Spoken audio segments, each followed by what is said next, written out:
Let's stop that for a minute.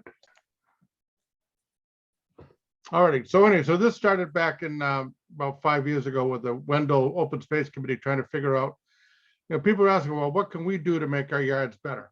So this is my story. I have a 1 acre lot in Athol. It's pretty suburban. We moved here in 2007. And this is kind of what it looked like at the time. This is a beautiful invasive maple. It's a Norway maple, very nice. I had bittersweet and all the wonderful things. There was a huge buckthorn that we actually got married under before we realized what it really was, because it didn't look like a buckthorn. But anyway, a lot of changes. And so when you looked at this whole place, there was kind of a blank slate to play with. So it really offered some opportunities. This row of trees here on the right side of the screen was a whole row of Scotch pine, red pine, spruce, and bittersweet. I really wanted to take that down. That's the south side of the lawn, and I wanted light to come into the yard. And it took several cases of beer with my neighbor to make him think it was a good idea. But we finally succeeded. And there were 33 trees that came out of this section. And I know the first one I tried to cut down in this section, I cut the tree and it didn't fall over. It just was hung up by all the bittersweet. So, these things take time. So I got some extra help and got them out of there. But there was a lot to do. Again, you can see this row of trees that completely shaded out that side of the yard with no sunlight coming in from the south. So to me, again, there was moss growing on the roof of the house, and there was moss growing on the yard on this edge. So butterflies like light, and that was one of my goals. But also they like a lot of things like water. So one of the first projects was to dig this what is now a pretty cool vernal pool. And there were no engineers involved in any of this. It was just a good backhoe operator and myself, and we kind of played it by ear. And it's come out pretty well. It's about 5 feet deep in the middle, and it's been a lot of fun to watch it grow. We planted Winterberry pretty early over on the side, and this is witch hazel. And really every year I plant something. There are 3 plants in the breezeway right now that need to get in the ground. That's anybody that does this stuff, there's never enough plants. But it does dry up many summers, and it dried up most every summer. And when we did this together, all the rocks that came out of this, I piled up in a pile to act as cover for amphibians and other things that are used in the pool. So, but anyway, it always had some activity. So a friend had a pool liner that they weren't using, and so we wound up putting the pool in one summer, about August, and then it filled up, and it seemed to be working okay. And the other shrubs that seem to be going, the things are percolating along as we progress here. But even then it dried out, some of our bad summer drought. So it's really hard to figure what's going to happen. But my whole goal of this was to have a fishless pond that would be really good for amphibians and other invertebrates. And so I was not displeased. I have gotten several cool visitors. I mean, getting a great egret in your backyard isn't a bad thing. So, and I'd actually sitting in my office and watch this thing come across my neighbor's yard and land in the pond looking for tadpoles. And this is probably a couple of years ago, but this is pretty much what it looks like today with, mostly all native plants. I've the duckweed I didn't intend on, but they must have been a duck came in and brought it with them. But the cattails came in their own, and several other things. So I haven't done a lot of aquatic plants, only because I really didn't want to try to go in an area I didn't know anything about, basically. But there are a lot of amphibians. This is a salamander nymph. You can see the gills. Wood frogs. I mean, they really were chorusing up in the last week or so, laying eggs. And what I do with my grandkids is if I actually take some of these, this is actually just a canning jar full of what I found in the pond, and I bring it and put it on my desk, and then take my microscope, digital microscope, and kind of see what's going on. And I use my close focusing binoculars sometimes and sit back in my chair and just watch what's going on in the jar. And then after a few days, I'll bring it back out and let it go. But it is really kind of fun to see all the stuff that's happening right there in the yard. So, I'm never bored, that's for sure. But here's another one. This is a caddisfly, and this stuff is kind of cool just to have. And you think about all the life that's going on in this body of water that we created, actually, and it's really quite healthy, and some neat things happening.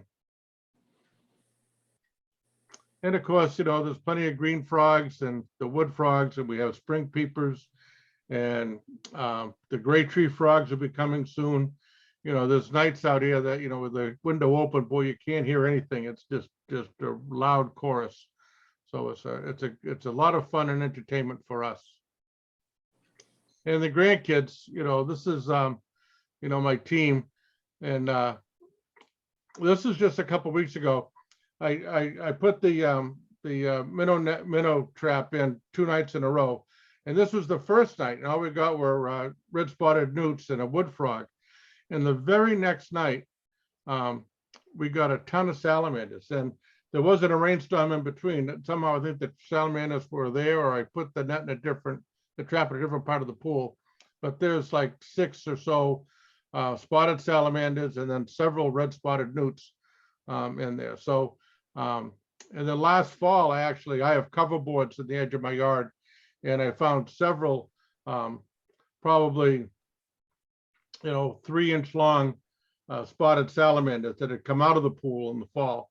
So so that made me feel good that they were actually reproducing and surviving.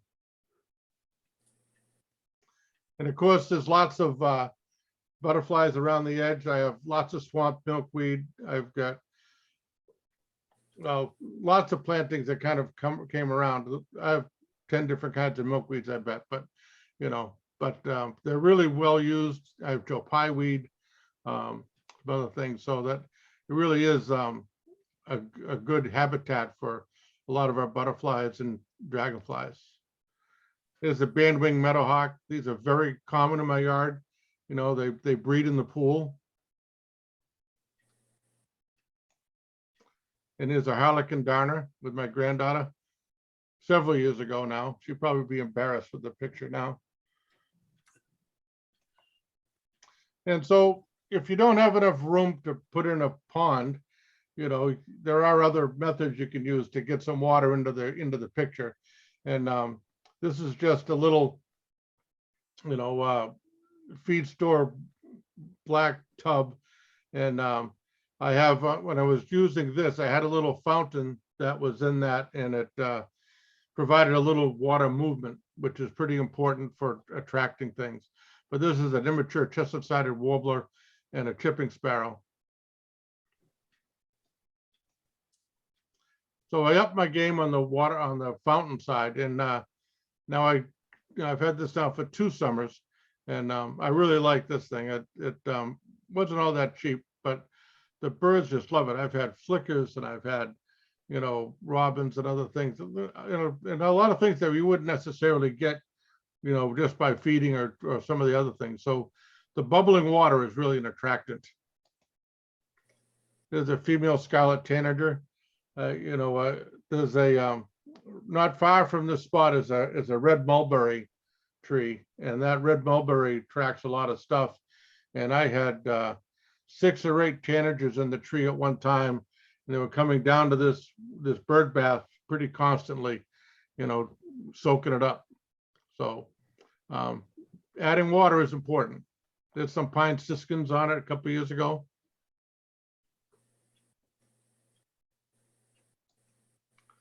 And the other thing, you notice that along the base of this, this is a recirculating pump here, and along the base are all these stones. And I've had quite a few butterflies actually sitting on the stones and getting liquid. So that's another thing you can do that helps with butterflies. And we all know that butterflies like to, suck up minerals and stuff. So I'm sure there's ways that we can even enhance that a little better. But it's great. These are eastern tiger swallowtails. And then, there's always the berries. Actually, these are for me. This is when I go around my yard, this is how I keep going. So a little bit about some of the pollinator stuff and some of the theories behind what we're trying to do. And, again, there's been tons and tons of material on planting gardens. And this is just a few of the things that I've kind of tried and practiced. So what are the things you can do? Of course, planting a garden is one of those things. I mean, and we've been saying on and on about using native plants for as much as you can, and older cultivars as much as you can. And then there's these other things that are getting fairly popular is putting up bee nest boxes. You can provide overwintering habitat, which means don't be so clean in your gardening stuff. I mean, all the stuff now from overwinter, I haven't cut any of those hollow stems or all of that stuff. I'm leaving that at least until another month or so when things really get going and start to green up. But I'll show you in a minute about why that's important. And probably the biggest thing is just quit spraying stuff. There's a chemical for every purpose, and I think the more we get away from that, the better. And I also believe that some of those native varieties do a lot better than some of the cultivars because you don't need to mess with them as much. So anyway, we really need to, it's okay if your apples have a few blotches, you know what I mean? You don't really have to, and we have lots of apples. So, and they may not look pretty, but they taste great. So this is an overview of the yard taken from the attic. And everything in the yard is either for birds, bees, moths, butterflies, and people. So we have a blueberry patch, which is double duty, lots of butterflies like that. I get pine elfins and azures, quite readily on the blueberries. And we have our regular garden. And then I just didn't mow sections, and it was great when the kids were short, when the grandkids were short, because these, the goldenrod and stuff would go up 3 or 4 feet tall, and the kids could run around in the paths and pretend they were in the jungle. But these, turned out to be, patches of goldenrod and meadowsweet and a variety of other things. And I periodically will take one of these blocks and mow it all down, rototill it up, and really reset the clock on it. Sometimes if I've got brush I got to burn or something, I'll put it in the middle of it and really give it a truly scorched earth appearance. And it's amazing how quickly it's recolonized by the other things. And the other big thing about this is that I don't treat them all the same, or even the same year or the same way even. So I'm getting a very different variety of stuff, and particularly down in the lower part of the yard, it's quite damp. And anytime I have any disturbed soil down there, it just fully fills up with jewelweed, and it's pretty cool. So I have a nice patch of jewelweed that comes in by itself, and I have some nettles that come in by themselves, for the admirals and stuff. So a lot is happening without a lot of real effort. Here's a more formal garden that I planted. These are good for a couple, 3 years, and then you have to like do weeding and stuff. It's weird, you know, but I get a lot of stuff out of here.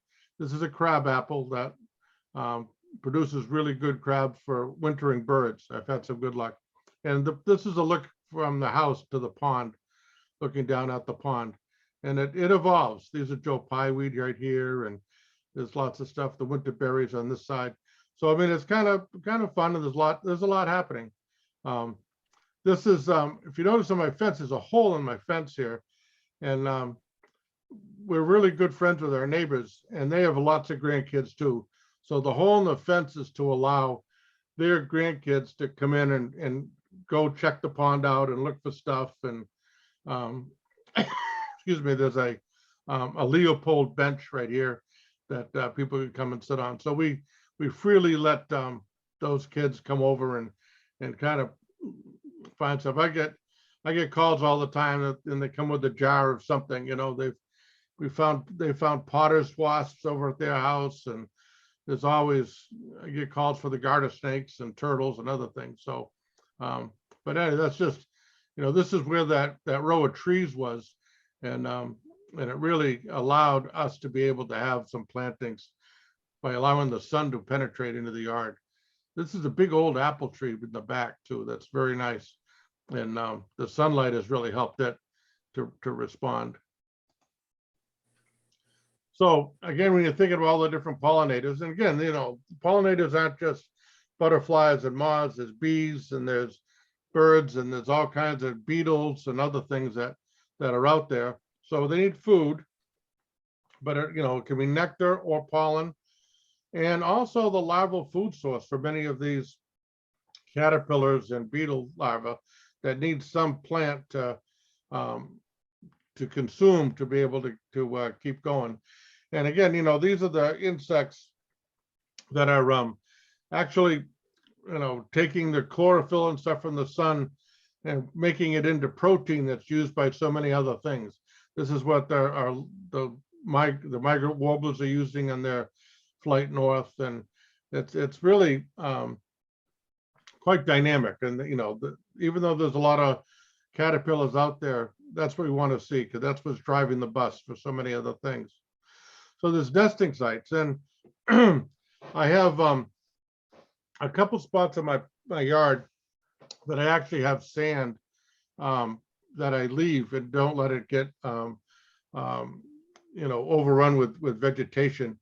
And I'm getting, you know, wasps and bees and stuff using that sandy patch to actually create cavities and nesting. And then the cavity nesters, I'll show you more about that in a few minutes, but it's you know, the hollow stems of some of these goldenrods and other things are actually pretty important for a lot of insects to have their nest sites and overwintering. And same thing with overwintering sites, you know, don't be too neat, you know, get rid of the leaf blower, allow twigs and other things to accumulate around the edge of your yard. And you know, so there's things we can do to be have a less heavy footprint on our yards. So some of the general rules of thumb, you know, is you choose plants that flower at different times of the year. You know, we think about you know, different species of pollinator will be at different seasons of the year. It's, you know, it's like everything else. They kind of go in a phenology, and so it's good to be thinking about how your flowers progress during the season. You know, I tend to plant things in clumps as much as I can, and providing a variety of colors and shapes. You know, we're learning a lot more about how Lepidoptera actually find some of these things, and they're actually using infrared and other light spectrums that we're not, you know, aware of or weren't aware of. And so you know, so there's different things, big clumps, easier for things to find it. And again, choosing native plants. I have read some things though that there are some cultivars that are being produced that are actually doing very well at producing good nectar, but I'd have to know what particular one they're talking about. So I still say go with native plants as much as we can, which can be better sources of nectar and pollen, and they also can be very good sources of food for the caterpillars. So, we stress it all the time. Native plants are where we should be. So here's a close-up of that little pollinator garden, and with the cone flowers and other things are in here.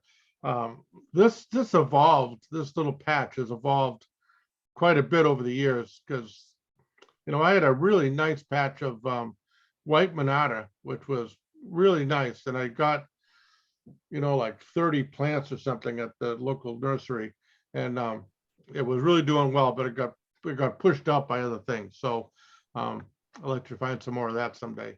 But excuse me. And when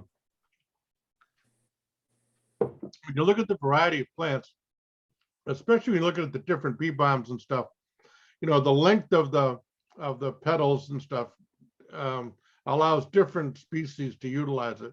So, it's good to have a variety of stuff. If you look at bees, there's actually bees with long tongues, medium length tongues, and short tongues, and they use different flowers depending on their species and their structure. So, so it's something to keep in mind. Again, mixing it up and having a variety of things available. It's funny. We always think of hummingbirds as being there and putting out the hummingbird feeders. And the last few years, I've only had the hummingbird feeder up for a couple of weeks in April when they first come back. And they actually, after the migration, they need to get some nutrition. But with the native plants and all the jewelweed and all these other flowers in the yard, I take the artificial hummingbird feeder down and just enjoy sitting in the yard and watching the hummingbirds, go from plant to plant to plant. And I just like that better. So, and you're really going to be careful with hummingbirds. If you allow the, your sugar water to get mildewy and stuff, you could actually do harm to the hummingbird. So I've shortened my hummingbird feeding season dramatically. And just a variety of different bees that you can find. Although I'm finding less and less variety over the years of different bees in my yard. They're all mostly this Bombus impatiens, which is a pretty common bumblebee. But I look for anything out of the ordinary. I find these hard to take pictures of. And when I was talking to Rob Gagier, if you take a video of the bumblebee, you're more apt to find the right angle. So then you can take a still from the video to help identify it. So a few of the unusual plants in the yard. This is a pipe vine with Dutchman's pipe. And as far as we can tell, the original owners of the house had this growing up on the back of the house and just at some point decided it wasn't such a good idea to have it going into the shingles, and they tore it all out and threw it over the back stone wall. Well, now it's about, when we arrived, it was about 70 feet tall up into the trees and very prolific. And so it's a pretty interesting plant. And here's a picture of the flower, which looks like the Dutchman's pipe, where it gets one of its common names. But it's the host plant of one of our favorites, the pipe vine swallowtail. And not every year do I get them, but I've had them several years over we've been here since 2007, but about 14 years or something. Anyway, so they've been coming. And when they do arrive, I get quite a few caterpillars. They'll be, and you really need to get under the vine and look up at the undersides of the leaf in order to be able to see these guys. And but they're cool. All swallowtail caterpillars are cool for sure. And here's a chrysalis. That's actually part of the, that's a horizontal piece of the vine. You can see how big this vine actually is. It's probably got a 4 or 6 inch girth there that, I mean, it's a big plant. Um, but anyway, but I've never had any of these actually survive the winter, which I think is probably not that unusual at this point. You know, it's more of a southern species. They're moving up here. I think people that are probably closer to the coastal plain or in the Connecticut Valley may have better luck with overwintering, but but I keep my eyes open, that's for sure. And there's an adult. This was, you know, not emerging from that chrysalis, but laying eggs from, you know, earlier in the season. So we all know the black swallowtail, and again, you know, parsley and fennel. The big thing here is, you know, if you're trying to grow um, these for human consumption, as my wife does, we really need to plant extra of this stuff just to take the pressure off what's coming on to the wants to be coming into your kitchen. So there's a little bit of competition going there with between my wife and the black swallowtails. And there they are, you know. So the adults nectaring, and it's just great to have that variety. So here's another one that you know, I bought this plant. It's a spice bush, and I bought it at the native plant nursery up in the Berkshires there. And the very first summer that I got it, I noticed this happening, where the leaf was being folded over. And with the help of the kids, we were able to learn how to unfold the leaf very carefully and find the caterpillar of the spice bush swallowtail. And it's really a fun thing to do with the kids, and they're just magnificent caterpillars. You know, the big eyes and the whole thing, and you can make their horns come out if you give them a little bit of stress. But we try not to do that. We just like to be able to observe them and be able to watch them. But spice bushes are pretty cool. And they get pretty big. And there's the adult. I have to say, you know, Buddleia is not on the list of ones that we really are talking about much these days, because they can get out of hand and get away, and a little bit of country. But I only have one left, and that was a wedding gift, and it's persisted all this time. Every other one I've ever planted lasted 2 or 3 years and then died out. So at least in my part of the world, it doesn't seem to be have those invasive tendencies. They just don't last some of the winters up here.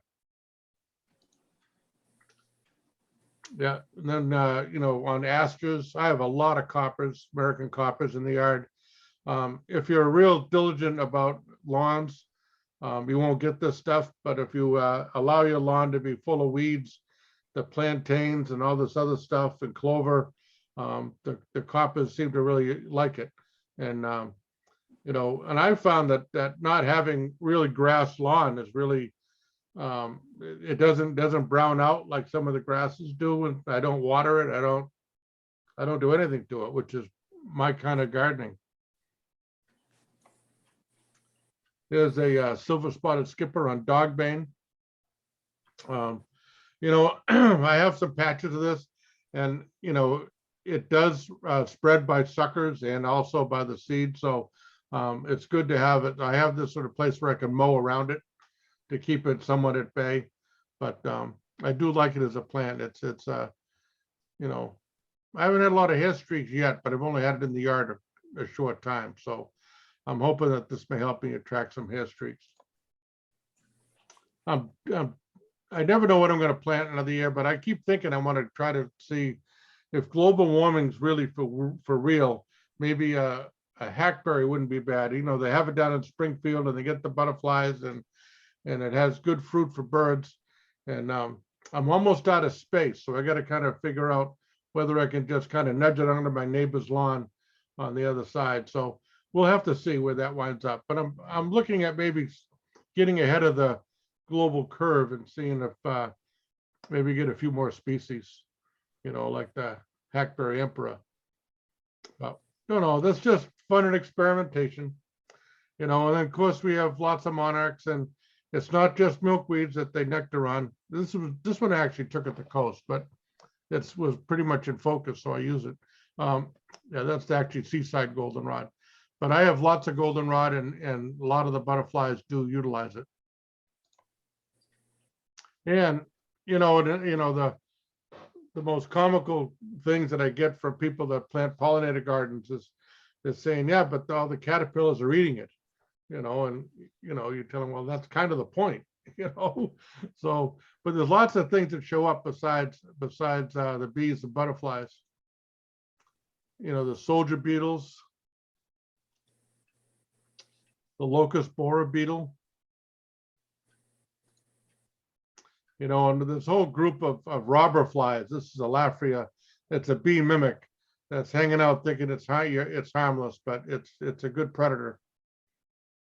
That's on mountain raspberry, another plant that I have a nice big patch of. And again, we're really looking at our bees.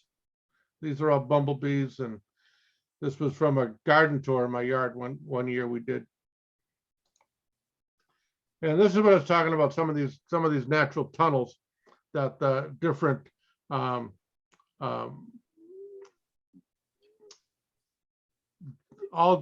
between different bees and wasps will use these hollow piths to actually lay their eggs. And they may bring in pollen and lay their egg in the pollen. Some will bring in a katydid and stuff it in there, and then lay an egg in it and seal it in. And it's pretty interesting, a little bit barbaric at times, but it's okay. I've used these bee blocks to pretty good success. You don't want to use pressure treated lumber, 4x6s or whatever, but you want them about 5 to 6 inches deep. So you need a fairly hefty piece of wood to do that. And you can just drill holes, either 5/16 to 3/8 and various things to use them. Most of the people now think you should probably be using a paper straw in the hole that you can take out, and then you can reuse the block again. This is actually a cuckoo bee that's checking out. These are whole bees that are sealed up their hole, and this guy's actually a predator. So he's looking to see what kind of mischief he can get into with that.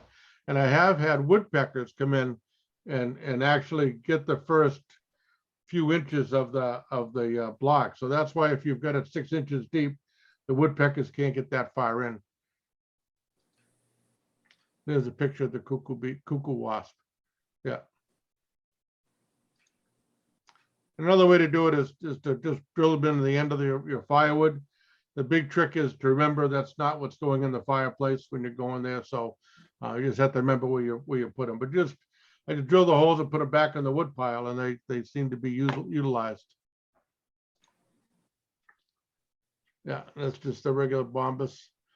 But again, just having a variety of different things in the yard, it's great to just poke around. And this is that white monarda that I had in the snowberry clearwing. One of the cool moths, day flying. And all this other stuff, it's good just to have to play with. The kids they used to like to, getting older now, but hanging around with these, getting the seeds to blow was always good fun.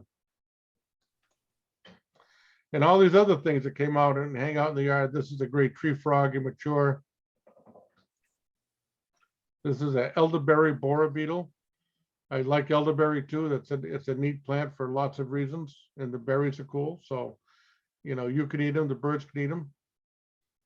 And the elderberry Bora beetle likes to use the plant also.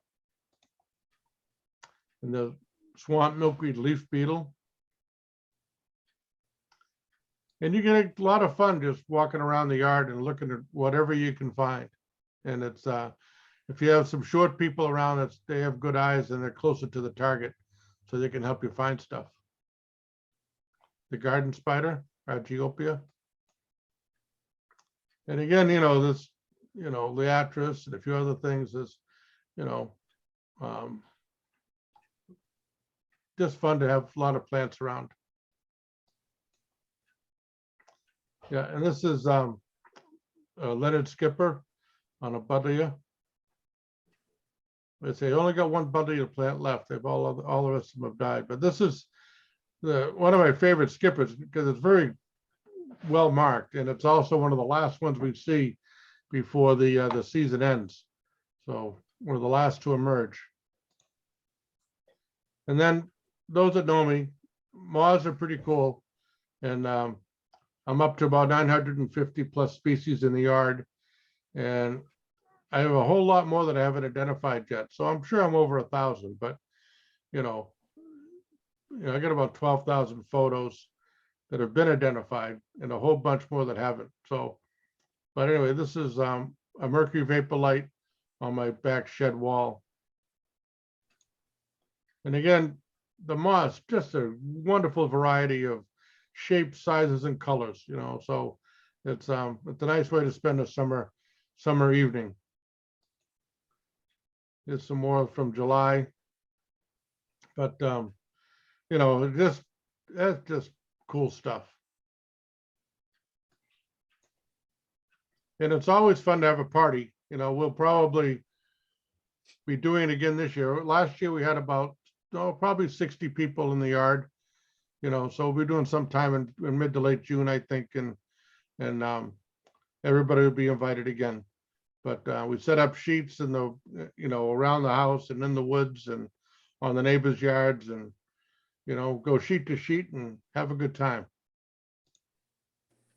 So besides other plants, you know, we should really recognize that, you know, things like Virginia creeper, which, you know, I have growing on the side of the garden fence. It really likes that fence. We have, you know, grapes. My grapes haven't produced many grapes, but the leaves get eaten, and that's the point that I'm there. And also our shade trees, you know, the maples produce a lot of food for a lot of things, as well as oaks. Oaks are probably one of the biggest providers of insect diversity. So so it's not just little plants. You need to have some of the bigger plants too to round out your yard. This is a Winterberry in the yard, and you know, this stuff is wonderful. So there are some good resources. If you Google the Pollinator Partnership, you can find plants for your zip code, and so that'll help you pick some things. And really appreciate everybody's time, and I hope I didn't you haven't seen this before or whatever, but I'd be happy to take questions, and that's that. So there we are.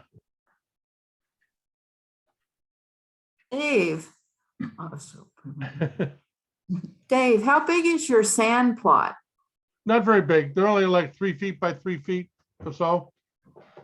Yeah. And I keep having to mess them up, you know what I mean? So because the plants want to grow, you know, so, you know, so anyway, yeah. So, yeah, it's just an experiment, just messing around.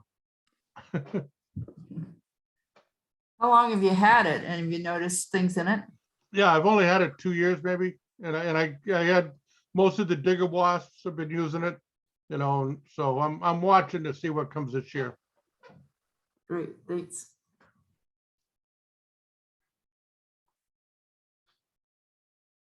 Dave, have you thought of bringing some of the pipevine chrysalises indoors, or do you think that would be too much futzing